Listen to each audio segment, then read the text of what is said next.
You can think you're in control of your life and still not be in control of your money. And if that's the case, then something else is quietly running the show.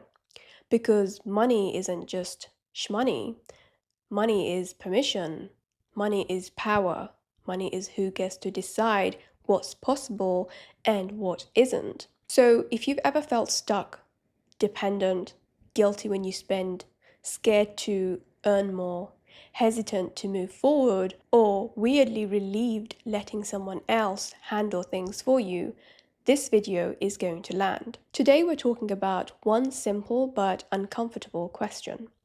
Who actually holds the purse strings in your life? And by the end of this video, you're not just going to have clarity, you're going to see why certain money patterns have felt so hard to shift, and what's really been keeping you in place. Most people assume this question is about another person, a partner, a parent, a family member, an ex, a benefactor, a boss.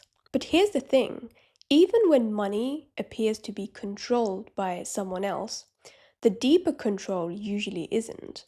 What's really holding the purse strings is often fear, self-worth, safety, guilt, conditioning, or an old survival strategy that once made sense but quietly outlived its usefulness. And the reason this matters is because whoever holds the purse strings is usually the one holding your life decisions too. Where you live, what risks you take, what you tolerate, what you don't question, what you stay in longer than you should.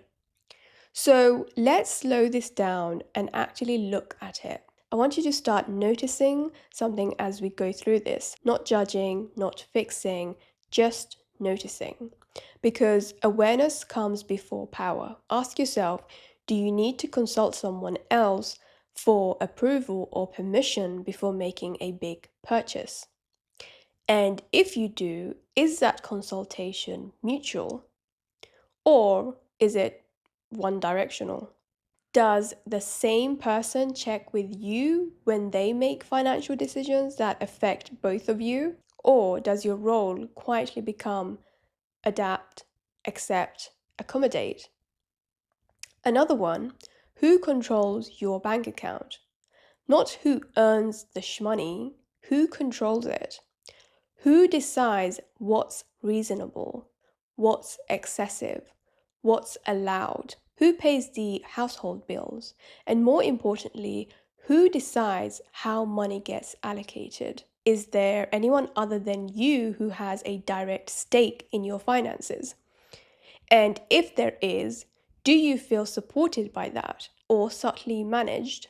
Here's a big one people avoid. Does anyone use money to influence your behavior? Through guilt, through criticism, through after everything I've done for you, through strings that were never explicitly stated but are always felt. And be honest with this one. How does it actually feel to have someone else in control of your money?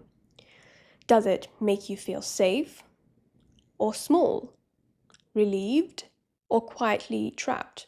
And if you imagine having full control over your money, fully, no permission, no justification, no managing someone else's emotions, does that feel exciting, terrifying, both? If those questions brought anything up for you, that's not random. Because handling over the purse strings often comes with a hidden trade-off, right? You don't just give up financial responsibility, you give up agency. And sometimes that feels safer. If someone else is in charge, then you don't have to make the hard decisions. You don't have to risk getting it wrong. You don't have to confront the fear of not being enough, not knowing enough, or failing. You also get something else.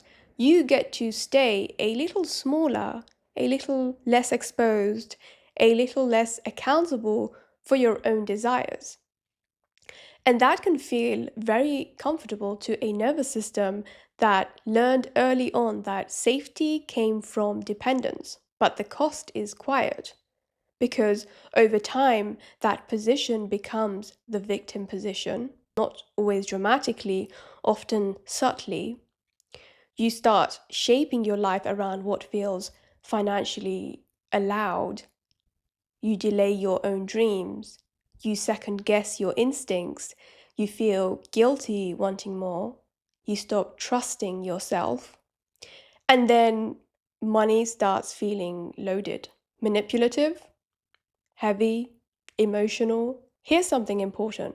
You can technically be earning the money and still not be holding the purse strings. If your spending decisions are driven by fear or disapproval, if money is used to keep the peace, if you avoid rocking the boat, if you earn but don't feel free, control doesn't always look like domination. Sometimes it looks like appeasement.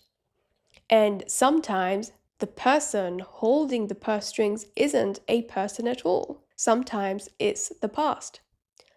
Old instability, early scarcity, watching adults panic about money, growing up needing someone else to take care of things because you had to be a child. Those patterns don't just disappear when you grow up. They quietly drive your financial behavior from the background. You might technically be in charge now, but still feel frozen, avoidant, or overwhelmed around money. That's still not full control. Holding the purse strings doesn't mean becoming rigid or controlling. It doesn't mean never consulting anyone. It doesn't mean doing everything alone. It means responsibility without fear, choice without guilt, autonomy without emotional fallout. It means you don't need permission to exist, expand, or decide. And if you notice resistance coming up to that idea, that's important information because resistance usually points to a place where money has been confused with love, safety, or belonging. So this video isn't just a money video. This is a power video, a self-worth video, a nervous system video, a maturation video. And for now, you don't need to change anything. Just notice. Notice where you've handed over control. Notice what you've avoided feeling.